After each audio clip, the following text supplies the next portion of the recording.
Hello everyone, and here is a little brief explanation of some hints to get to the above and beyond for the PaintPot project.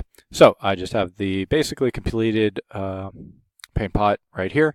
What I did was add in a slider component, just put that in there, and that's the first level above and beyond. The idea is to get the slider to work so that when you slide it across, you're going to change the dot size, right? So I'll give you a couple of hints.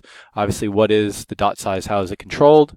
It's controlled in a variable. We want to set that into whatever the thumb position is, very similar to how we just set the this one right here. For example, I got the X and pulled it and put it in there. That's how I got that. Very similarly, you want to do that for the slider. Now, the second level above and beyond. The idea is that you have your red, your green, and your blue. When you click it, it changes some way on the screen. So, one simple idea would be just so that when you click it, it becomes bold.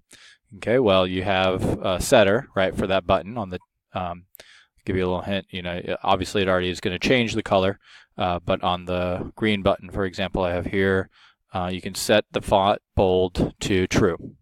But you also probably want to do some other things, and then similar with the red button and the blue button, you want to set the font to bold.